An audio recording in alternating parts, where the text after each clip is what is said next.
चलो आज का क्वेश्चन है what is back EMF in DC motor. Okay, हमने डीसी जनरेटर में पढ़ा था Faraday's law of electromagnetic induction.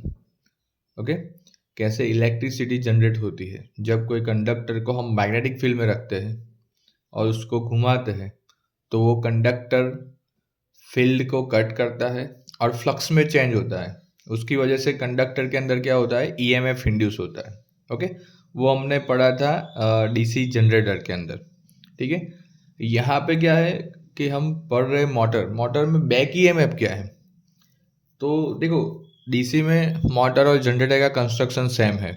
ठीक है, तो अभी क्या है कि अब जब अभी आगे का जो क्वेश्चन हमने पढ़ा working principle of DC motor, तो उसमें क्या है कि जब भी हम कोई करंट कैरिंग कंडक्टर को मैग्नेटिक फील्ड में रखते हैं, ठीक है ना, तो उस पर मैकेनिकल फोर्स लगता है और फोर्स की डायरेक्शन में वो घूमता है। ठीक है, अभी जब वो कंडक्टर घूमता है, ठीक है, तो वो कहाँ पे घूम रहा है, मैग्नेटिक फील्ड में।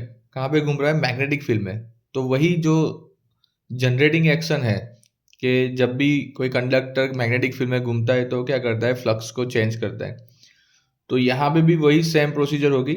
मोटर पे फोर्स, जो कंडक्टर पे फोर्स लगेगा तो कंडक्टर घूमेगा, तो वो कंडक्टर क्या करेगा, फ्लक्स को चेंज करेगा, कट करेगा और उसमें ईएमएफ इंड्यूस होगा।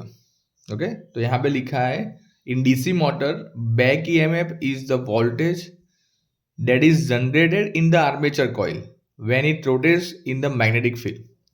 ओके, जब भी कोई कंडक्टर मैग्नेटिक फील्ड में रोटेट करेगा, ठीक है, तो क्या कर रहा है, ईएमएफ इंड्यूस कर रहा है। ठीक है, ये जो लॉ है वो कौन सा है, Faraday's law of electromagnetic induction, जो हमने पढ़ चुके हैं ऑलरेडी।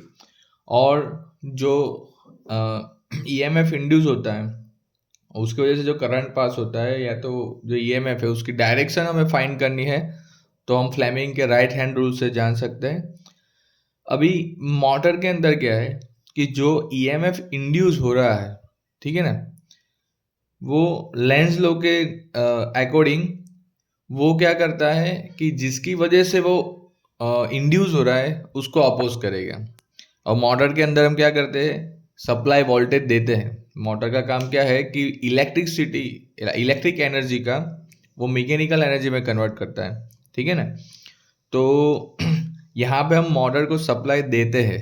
ठीक है, तो मैंने यहाँ पे मोटर को सप्लाई दिया हुआ है, तो उसकी वजह से मोटर घूम रही है और घूमने की वजह से जो अंदर आर्मेचर है, कंडक्टर है, वहाँ पे ईएमएफ इंड्यूस हो रहा है। तो वो जो ईएमएफ इंड्यूस होता है वो क्या करता है, वो इंड्यूस वोल्टेज, वो इनपुट वोल्टेज हमने जो सप्लाई वोल्टेज दिए है उसको क्या करेगा, वो अपोज करेगा। क्या करेगा, अपोज करेगा। इसकी वजह से हम उसको क्या बोलते हैं, बैक ईएमएफ बोलते हैं। क्या बोलते हैं, बैक ईएमएफ बोलते हैं, और उसको ई बी से डिनोट करते हैं। और उसका जो इक्वेशन है वो सेम एज डीसी जनरेटर का जो ईएमएफ इक्वेशन था वैसा ही है। ठीक है, तो यहाँ पे जो फाई है that means flux, flux per pole.